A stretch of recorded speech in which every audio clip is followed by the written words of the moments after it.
Hey, what's up everyone? Welcome back to my channel, CTC Fishing. My name is Chaz Carrington. I appreciate y'all checking out this video today. If you haven't already, make sure you're subscribed to my channel so you get notified when I create new videos like this one in the future. In today's video, we're going to be talking all things jigs from A to Z.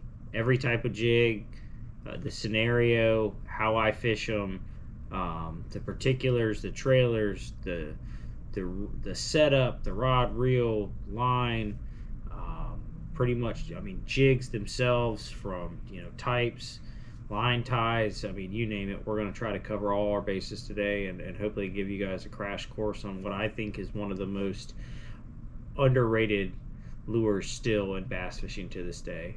It's got a cult following. I know I love it. It's a big fish catcher, man. Hope you guys enjoyed this video. Appreciate y'all.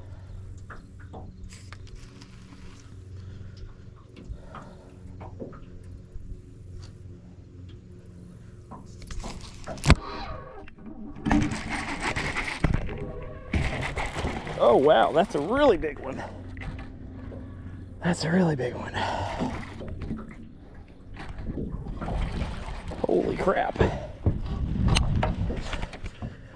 That's a big one.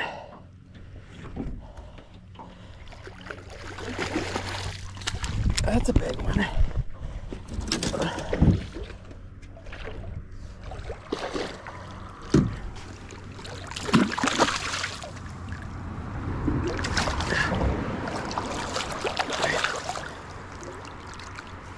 How about that one? Get your day started. Jeez Louise. That's a big one right there. Holy crap.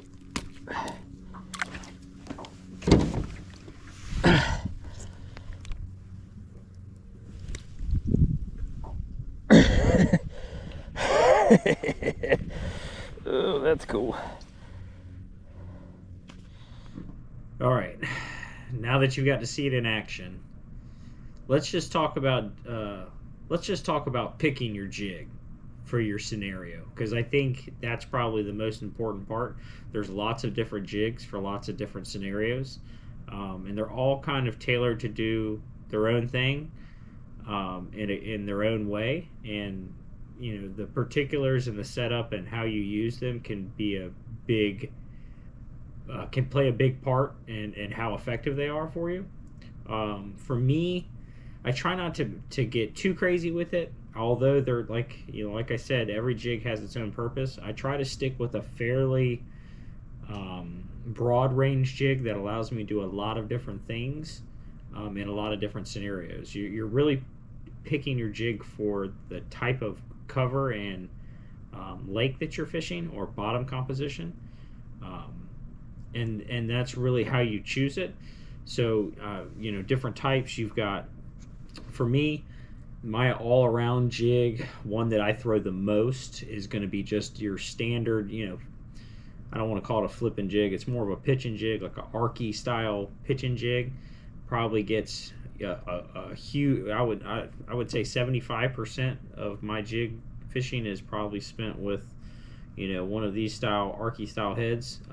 You can do a lot with it. It's not perfect in really any scenario, so to speak, but it's great in a lot of scenarios. You can fish around docks, fish around cover, fish around trees, fish around rocks, fish it still around some grass. It's not super effective in grass, but it will still do it in certain situations.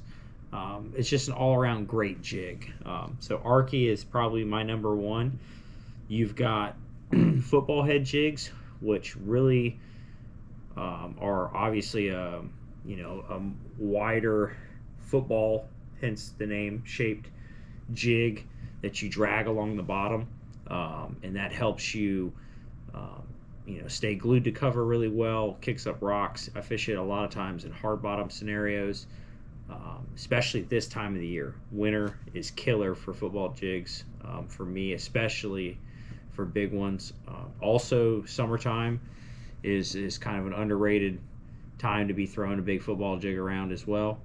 But obviously, you're not going to really pitch this thing around shoreline cover, so to speak, because it's going to get hung up a lot. It's really more of a out deep, dragging it, and putting a trailer on the back and getting a bit.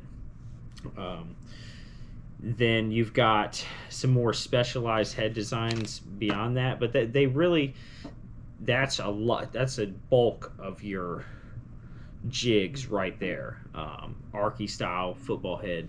Those two are just kind of covering two different things. Arky is going to cover your, I would say 10 and under foot and pitching and flipping type scenarios and shoreline target specific. This is going to be more of an out deep situation, when you're really trying to mine the bottom.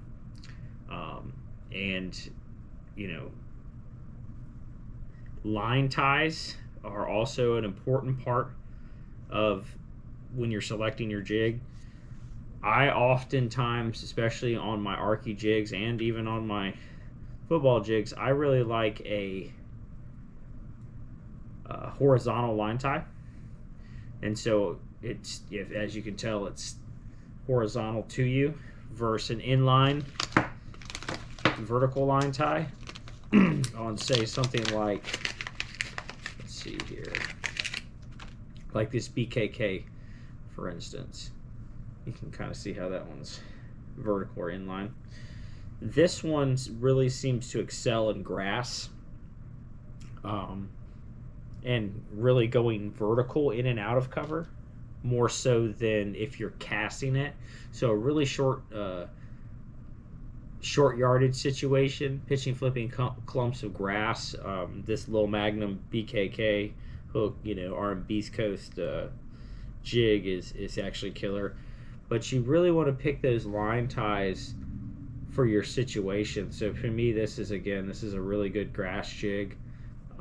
Really designed for those lakes up in the Northeast that have got a lot of grass and vegetation, and really serves that purpose well. But to me, this is not a jig that I'm going to pitch in some of the situations I get back here home a lot. It's just a different scenario because of the line tie. I like that more horizontal line tie. Obviously OSP, great jig. Dirty jigs, we'll roll kind of from the line tie, I guess, into the brands. This is probably everyone's number one jig nowadays. This is the old Matt Herren Flipping Jig. That's Canterbury, makes a great jig. Dirty jigs overall just makes a great product. It's really hard to argue with the product that they make. They just have all the best color schemes. They make a really good, well-designed jig with quality components that pretty much delivers on all fronts almost every time. I really like this Herren flipping jig. It's always done well for me. It's got the right diameter hook, and that's another thing while I'm touching on that. Hook diameter is a huge part of selecting your jig and what you're trying to do with it. And so, kind of back to the beginning, picking your jig for your scenario. If you're flipping and pitching shallow cover, 10 foot or less, 5 foot of water, 10 foot of water, heavy line, 20 to 25 pound fluorocarbon, you're gonna want a thick diameter hook, one that you can, really drive with a very stout combo and drive that hook home and make sure it drives and doesn't bend out. At the same time, if you're fishing a football jig, out deep on a long cast, you don't want the thickest hook in the world, or you're not going to be able to drive that thing out there at 75, 100 feet. When you're really trying to drive it on a long cast, if that diameter of that hook is too thick, you're never going to be able to penetrate, or you're going to have a really hard time penetrating on a big one out deep on a long hook set. So selecting or tailoring your jig to your setup is super important, because if not, you're going to get yourself out of position and set yourself up for heartbreak, because You know, the jig is a big fish catcher. I don't know if I've already mentioned that, but you're going to get some of the biggest bites of the year and of your life are going to be on the jig if you just stay with it, stay consistent, and really fish it through the lulls, because you're going to have those in anything with fishing, but you're definitely going to have them with jigs because they're a little bit bigger profile. They typically are going to, again, track a bigger bite, but you're not always going to get hundreds of bites, dozens of bites a day on every trip, on every time. With that being said, it will still get some bites. So, you just gotta throw it. That's the main thing. I think it can be intimidating for new anglers coming in to really pick it up, gain confidence in it, and throw it, just because it's kind of awkward, especially once you start talking trailers, which we're going to get to in a second. Once you start, it's the most overly complicated but simplistic categories that there is, and I think we make it a little too complicated. It's just a jig, but there's a lot of nuance to it, which I'm trying to help you guys understand, and tailoring your jig to your situation is the most important. Just like in a cold water scenario, this living rubber material on like this mop jig. Mop jig is notorious for catching them in cold water. And you look at the profile on that jig. First, the profile say on this is still a full size jig. This is actually a Berkely jig, which is also very good.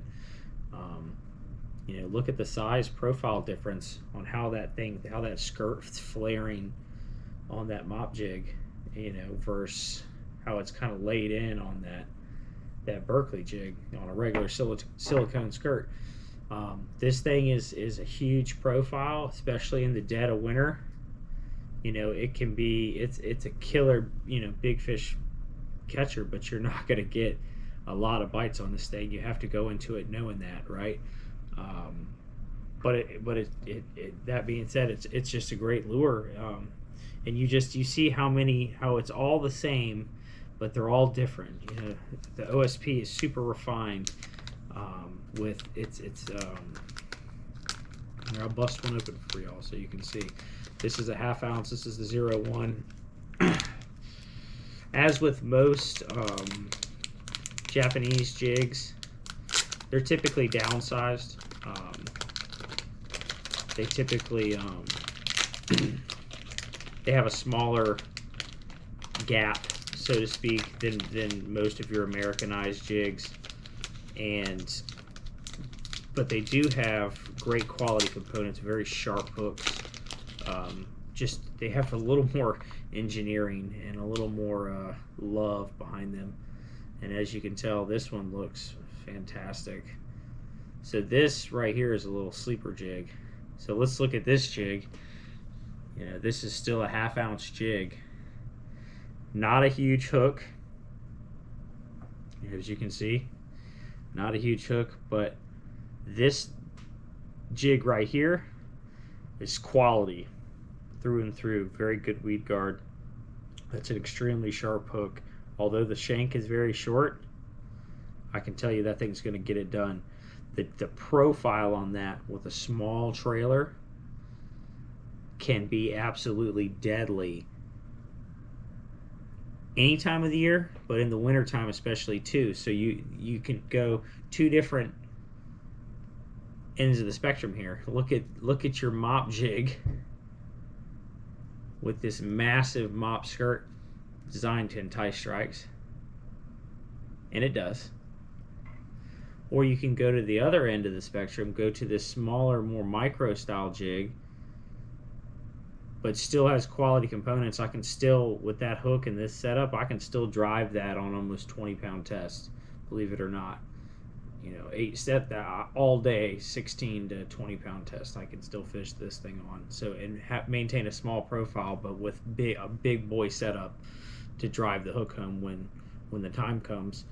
So for me, this is going to be a killer in finesse situations, clear of water. Also, tidal river situations, like here at home in the James River, and some of the places I fish. This right here is going to look exactly like a crawdad in some creek bends and some channel swing bends and things like that. Some undercuts. Definitely going to be catching them on this one. This is very similar to another Japanese jig that I really like is the Kitek jig. Caught a bunch of fish on that. The hook on that is a little small. You have to really kind of downsize your gear to match that jig, but it gets a pile of bites. This thing to me kind of looks like a little upsized version of that with that same profile. Really looking forward to throwing that thing around. Just got that in from Mark over at Alpha Elite Tackle. Shout out Mark, appreciate you sending that over. Another sleeper jig, kind of while we're on brands and while we're talking it, is the Andes.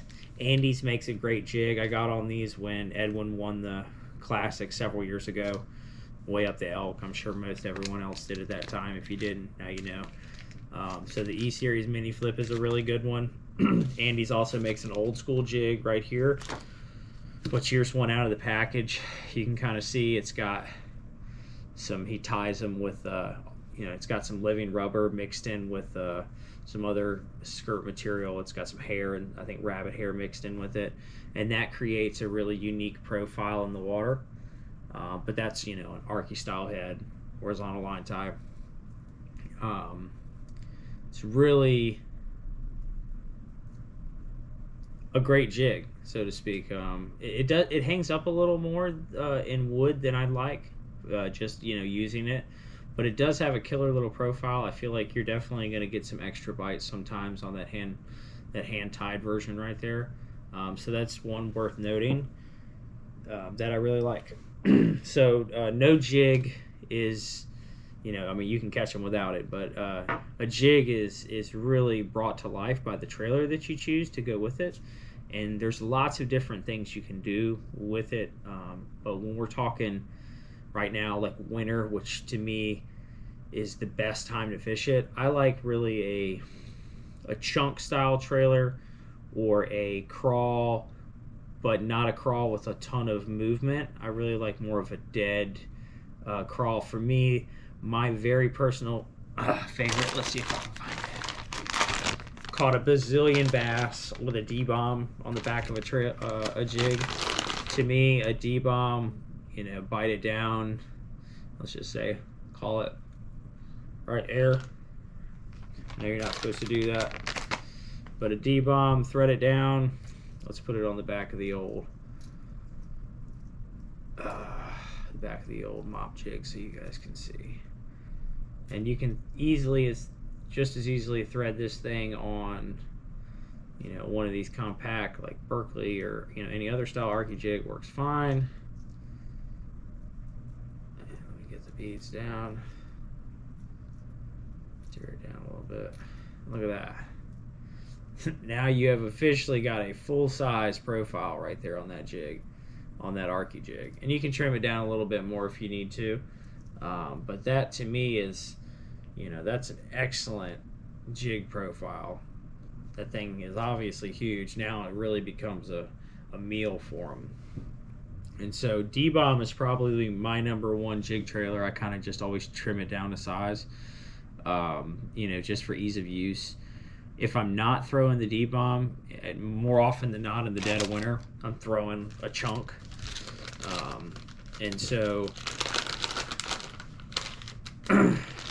I throw all sizes. This is the junior. I throw the junior a lot when I'm fishing rivers, tidal, small places, finesse jigs, clear water, things like that.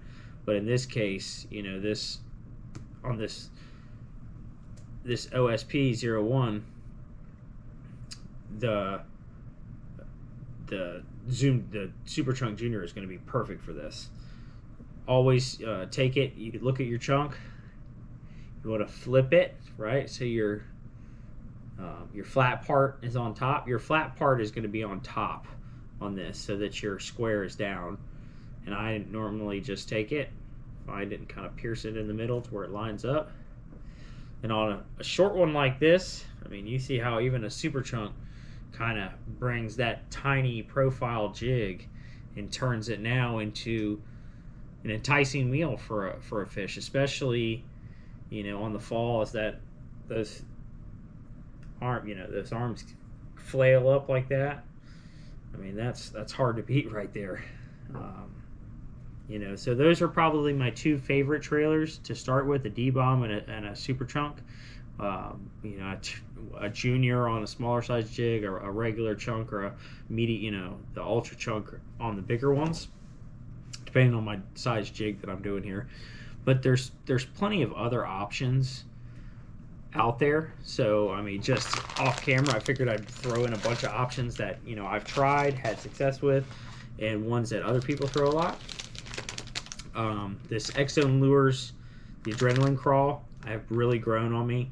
I like the 3.25 a lot for wintertime, finesse jigging, smaller profile fish. I also really like this as a swim jig trailer. This is an ultimate swim jig trailer. The big one is excellent on a wobblehead and also on some fuller sized jig profiles as well. Obviously, there's more movement associated with this one, so typically, you know, the dead of winter is not necessarily 100% where I'm going to throw it, but I do still think it could play, and it's just got a great profile, great action, great color. Z-Craw, same deal. Not necessarily the dead of winter for me, but anytime as you move to the spring and you get a little more action in the claws, the Z-Craw is definitely going to be a player. Z-Craw Junior is also really great on the swim jig. One that I think a lot of people really throw, especially up north, is the double tail grub. The 5-inch zoom double tail grub is an excellent jig trailer. And if you pop these little tails loose right here, especially, you know, on a flipping jig and pitching jig, it very good, but on a dragging style jig, such as this football jig here, you thread this 5-inch double tail grub there.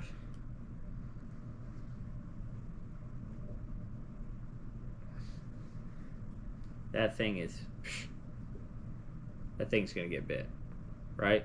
So this is an excellent trailer.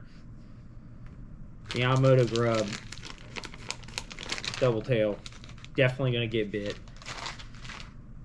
especially in a cold water scenario, dragging up north. I mean, smallmouth murk that. Large, you know, northern strain largemouth absolutely love a double tail grub. So do river bass. In current seams in situations, you know, it's really hard to beat. Chigger Craw is a unique one. You can get aggressive with the Chigger Craw. It does get some, you know, flopping, but at the same time, it's also kind of glides in, so you can fish it in a cold water scenario and really kind of mimic the cold water, but you can also, it does well in both water situations. I've caught a lot of fish on a Chigger Craw over the years. Power bait, very good. You know, especially this one right here. This exact one. This exact one is an absolute unit. Caught a bazillion bass on this one as a jig trailer. Also caught a lot of Texas rig in that one. You know, that's a no-brainer. Great trailer. It's every time I smell power bait, and I remember why they say it stinks. For me, another huge favorite of mine, the Crawfather, Missile Baits Crawfather. This is a huge jig trailer for me. Not necessarily in the wintertime, but in the spring and summer.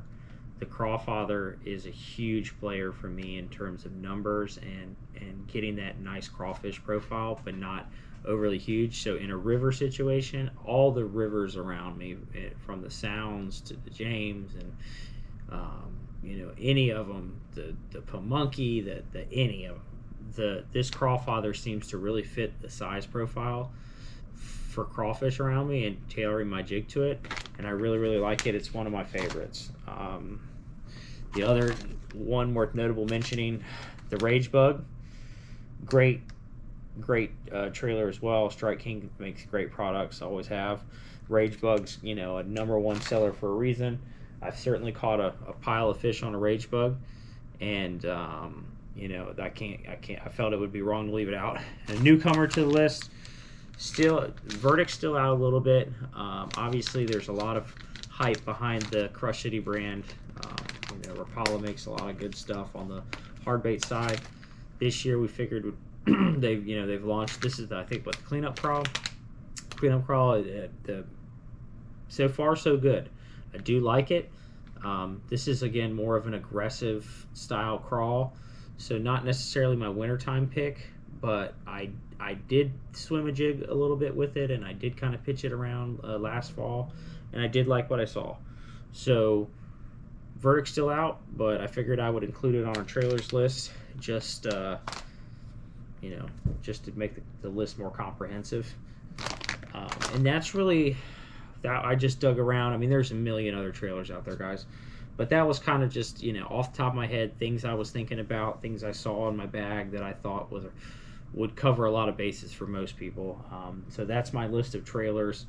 But think, you know, really the main thing with your trailer is you just need to think action and what time of the year you're fishing. If it's right now, if it's wintertime jig fishing, you really want to just tone down the movement, make it look more natural, less flapping, more straight tail, so more chunk and, you know, D-bomb or things of that nature that aren't going to give you a ton of movement.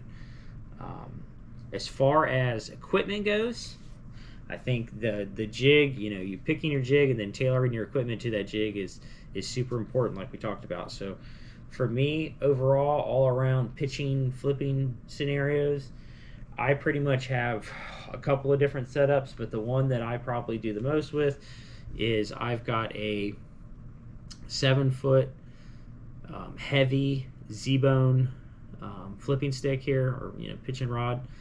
So it's super sensitive, super light, you know, pretty high end, you know, blank, you know, so I can feel the lightest bites, especially in the wintertime. It's super important.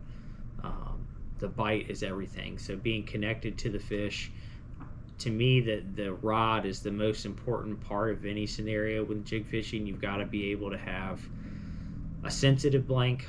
You've got to have the right length, the right taper to the blank, the bend has to be at the right part. You've got to have enough tip that you can still place that thing where you need it accurately, up close, up shallow, under boat docks, you know, behind log jams, things of that nature. If you have too stiff of a rod and you have no tip section, you can't place the rod. You can't place the bait where you need it. If you have too soft of a rod, you cannot drive the hook the way that you need it. So it's a really delicate balance. And I think the rod is the most integral part to get right.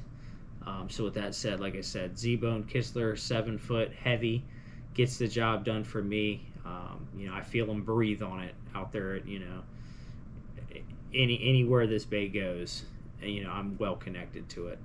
I've experimented with tons of reels. Spent a lot of time throwing a Daiwa pitch and flip to Tula Elite. Love that reel. Probably going to go back to that. Right now I'm experimenting. This is a Metanium MGL. You know, super high-end Shimano. So far so good. I like this reel. I'm still not super sold on it, but you know, that being said, it is very nice. Felt right to pair with this particular rod. I'm throwing 20-pound fluorocarbon. This is actually the Daiwa J Fluoro, the Camo J Fluoro. Really like this stuff. You know, it's a little diameter wise, it's a little thinner than the American rating on some stuff. So this is 20-pound. It probably fishes more like 17-pound on most other brands, just based on the line rating, what I've seen. But I really do like it. Abrasion resistance. I've fished this in the James and some of the other tidal fisheries. We got barnacles and stuff. I haven't noticed a dropped, you know, a marked loss in durability and things of that nature. I really like it. Outside of the Daiwa stuff, I throw Invisex 20-pound a lot with a jig. That has pretty much been my go-to for years. Really like it. So to me, I wouldn't go, again, we talked about it, tailoring your line to your jig. Your diameter and your line and your rod and all go hand in hand. So for most of my cover pitching here, 20-pound is going to be what I'm going to stick with. If you're going to drop below that, say a 15, a 17, really a 17 and 20 are kind of interchangeable depending on the model hook you're talking here. 15 or so, anything 15 or below, I really start to look at the diameter on that hook and my rod. I would say 15-pound is, you're going to match that more with a 7'3" medium heavy rod, and more of a finesse-y, maybe this finesse style jig, like a mini flip, something like that. You're going to pair your 15 to your more moderately thin line hooks, and then again, as you go up from there, for some of these bigger, thicker hooks, you might even opt for a 25-pound plural or even a 50 or 65-pound braid, depending on the situation. If you're in a high vegetation situation, super crazy cover down south, Louisiana, Florida, things like that, obviously you're going braid, no jack hooks, the whole 9 yards. But for me, Virginia, Carolinas, boat docks, reservoirs, rivers, you get a good mixture of everything. That Arky jig 20-pound test is going to get you pretty far in most situations. And I think in most scenarios around the country, guys in Texas would probably say the same thing, Oklahoma, Alabama, that Arky jig and 20-pound test and a big, heavy rod with the right trailer, you can get a lot done most days if you just stick this thing in your hand and go with it. Put the trolling motor down, identify good areas, and just pick them apart with a jig and see what you come up with in a day's time. There's still, tons of guys know about the jig, but that doesn't mean tons of guys have the discipline to put it in their hand, lock in, and prepare themselves to fish for 5 to 10 bites a day, knowing that they're going to be the right ones. Some guys just don't have that in them, and they they might be missing out. That's all I'm going to say. It's not an everyday thing, but day in and day out, if you this thing is going to account for a couple big bites for me. Not every tournament, but a lot of tournaments. I've caught some key kicker fish on this jig, just in situations where I'm going down the bank. I might be cranking, I might be throwing a spinnerbait, I might be throwing a chatterbait or something, and I see the prime situation. I see a dock, or I see a stump out behind the boat, or I see a set of cypress knees that I can pitch in behind, and I'll pick this jig up and I'll toss it in a situation like that and catch a 5 to 7 to 8, 9-pound bass and change the whole day. And this situation happens all over the country for someone every day. Down in Texas, guys are whacking them. The jig is effective anywhere in the country, from Florida to Canada to California to Texas. Wherever you're watching this, if you're in a different country, if you're in South Africa, wherever there's bass, the jig will catch them. Any of these jigs right here, you could take this jig right here and go to any country in the world where a fish swims, and you could probably catch a fish on it. Bass will eat the jig. I think you guys just if you haven't already, you should really give it a shot. More often, chances are good though, if you're watching this video, you already know, right? I'm not telling you nothing new here. The jig is the jig. It's how you pair it, the trailer you pair it with, and how you throw it, and the confidence you have with it. If you have the confidence and you throw it, you can win, and win big.